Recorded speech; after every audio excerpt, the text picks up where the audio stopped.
The advice and opinions expressed by Dr. Grandpiche and her guests are meant solely as suggestion and should not be in any way construed as child-specific advice.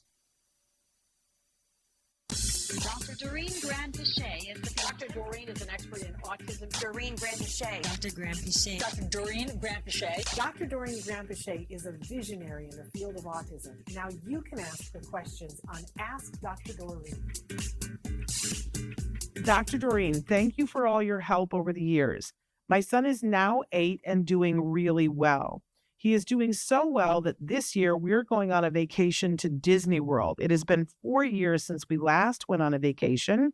That time was a disaster. He ended up not pooping for 11 days, and we had to go to the hospital because he was so impacted. I really don't want to have a repeat of that.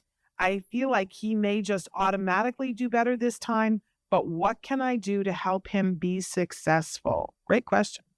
Yeah, it is a great question. And I wouldn't have thought necessarily, Shannon, about the physical stuff that you get ready for. But yeah, that's a very good one. So, okay. So I think we need to start by just thinking of travel as something that causes a little bit of disruption in routine, obviously. And so then you have to think of all the different things that come with a disruption of routine, right? And so they can be physical things or mental things. And a lot of times, obviously, it's going to involve anxiety, which is a very common response to change. So I guess I would start by saying, what are the physical things we have to prep for, and what are the mental things we have to prep for? So let's talk about physical things first. So if if your child is someone who has any kind of physical issue that might be in some way affected by a disruption of routine, then we have to prepare for it. GI issues obviously are one. A lot of people have issues with constipation when they travel. So obviously, if you're concerned that that might happen, you would want to make sure you have preparation. For instance, you have stool softeners with you. You do not allow your child to eat a lot of carbs, or you make sure that they're hydrated. You take magnesium supplements with you. All of these things will help make sure that air travel, particularly, or going to places that have new food, are not going to result in problems with the gastrointestinal system. You could also experience sleep issues, which is a very, very common thing when we travel, particularly when you're looking at changes in time zones. So, of course, something that's very helpful with travel sleep issues is melatonin. I know a lot of our kids are sometimes will take melatonin. So whatever you do, whether it's a sleep mask or melatonin or any other type of thing that might be calming for your child, you want to make sure you think about that before you travel. And then what I do usually with my kids who are now adults, but I still do this, is I will just have some basic first aid, I guess, and not just first aid medications with me, but, things like Benadryl in case someone is exposed to something allergic, or the various, frequently taken medications, like maybe anti-inflammatories like Advil, or painkillers like Tylenol. You just want to have a little bit of that kind of stuff with you when you travel, just to be safe. I think in terms of physical issues, I can't think of any others, Shannon. I'm not sure if you can think of other physical issues that might come with travel.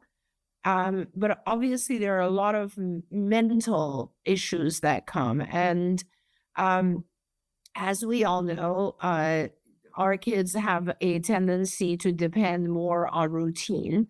And so when their routines are disrupted, it becomes a very, very dysregulating type of experience for them. So as a parent, I think whatever you can do to establish the same routine, or at least any other type of routine right away, is going to be helpful. So, for example, if you have a routine at home where you have dinner at a certain time, and then you have a certain amount of play or free time after dinner, and then you have time for sleep. And sleep is associated with, you reading a book for the child first, or whatever the routine is, right? Taking a bath, etc. Some of that stuff you'll be able to replicate no matter where you go, right? So maintain those routines. If there's a bath time before the sleep time, do it. If there's a story to be read, do that.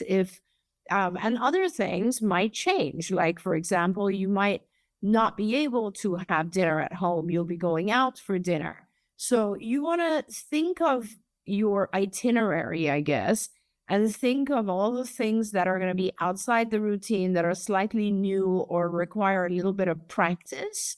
We often talk about kind of rehearsing these things that our kids have to get used to. So any kind of practice that you can do before you go to this new environment, any kind of, just write down what your schedule is going to be and mentally prepare yourself and say, okay, he's going to be fine during this phase. This might be difficult because we're going to be on a bus for an hour, whatever it is. And these are the ways I can occupy him during that time.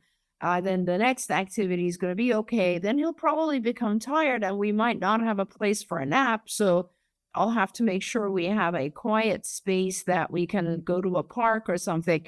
If you go through the days of the travel like that and mentally prepare and have activities associated with it, you should be okay. Now, it just so happens that this parent is talking about an environment that is very overstimulating, Disney World, right? Yeah. So you just want to make sure that, and a lot of our kids will enjoy a lot of things at Disney World, obviously, but they can also easily get overstimulated. So I really recommend that you take some noise canceling headphones with you. Perhaps you look at the map of Disney World and you schedule yourself in a way that you're not overwhelming. It's not too long of a day. Maybe get a hotel if you can that's really nearby in case you need to go somewhere quiet. Look at the map and find the places that are calm places. There are a lot of green areas that you can retreat to. Just make sure you're not overpacking the day with things because you just want to do everything, right? And then just go with it and see how things go. But as much as you can, prepare ahead of time for these types of things. I think I might have hopefully covered most of the things. Shannon, can you think of anything else? Yeah, well, the only thing, because it's Disney World, and Disney has a very specific process that before you leave on the trip, you notify them that you're coming on whatever days you're coming with somebody on the autism spectrum.